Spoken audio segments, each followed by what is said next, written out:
Assalamualaikum warahmatullahi wabarakatuh. Halo semuanya, perkenalkan nama saya Moch Fajar Akbar Ramadan dengan NPM 21310074. Saya dari kelompok 9 blok reproduksi. Pada video kali ini saya akan melaksanakan skill lab 3, yaitu asuhan persalinan normal atau APN dan pantograf.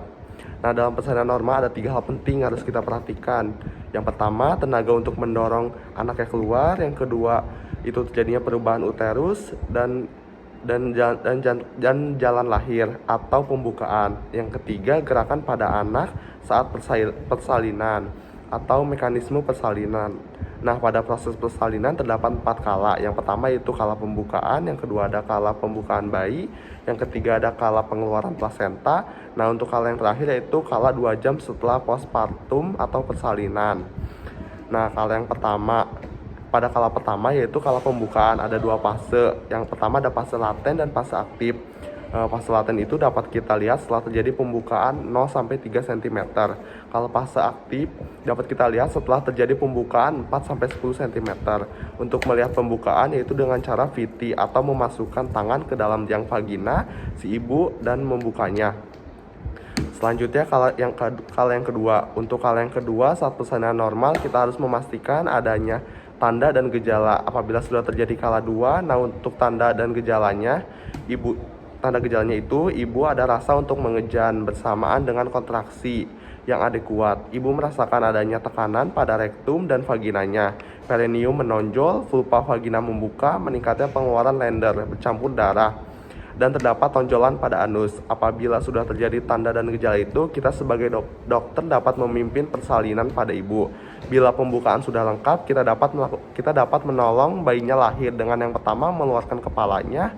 Kita dapat sambil keluarin bayi. Jika bayi sudah keluar, kita meletakkan bayi ke atas abdomen ibu untuk memotong tali pusatnya atau potong uterusnya.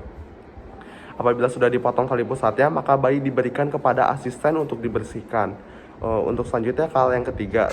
Kala ketiga ini merupakan kala pengeluaran plasenta. Untuk kala ketiga itu dilakukan penyuntikan oksitosin sebanyak 10 unit secara intramuskular di bagian 1/3 pada paha kanan atas ibu di bagian luarnya. Nah, ini kita melakukan penyuntikan oksitosin di bagian paha. Setelah penyuntikan dilakukan, pengeluaran plasenta yang pertama kita lakukan peregangan tali pusat terkendali secara perlahan-lahan sampai tali pusat itu terlepas dan tampak plasenta di vagina. Lalu kita pegang plasenta dengan menggunakan tangan kiri. Setelah plasenta keluar, kita lihat plasenta utuh atau tidak.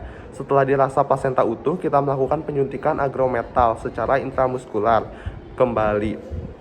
Nah, jadi kita menyuntikkan kembali suntikan yang terisi agrometal kepada ibu secara intramuskular juga.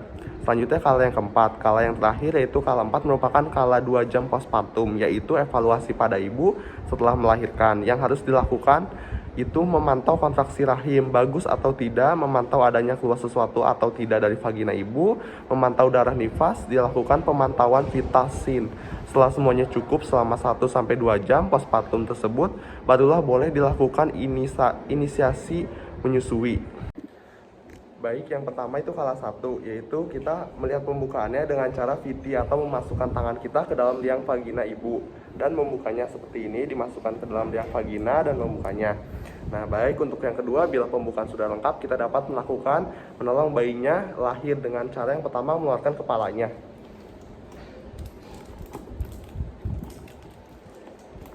Nah, apabila sudah keluar nantinya kita simpan di atas abdomen ibu di perut.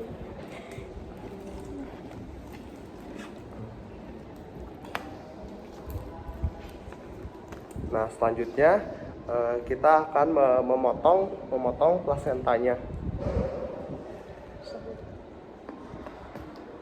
Baik. Selanjutnya kita akan apabila sudah dipotong tali pusatnya, maka bayi akan diberikan kepada asisten untuk dibersihkan. Baik, selanjutnya kala ketiga yaitu dilakukan penyuntikan oksitosin sebanyak 10 unit secara intramuskular di bagian 1/3 pada paha kanan atas ibu di bagian luarnya. Suntikan.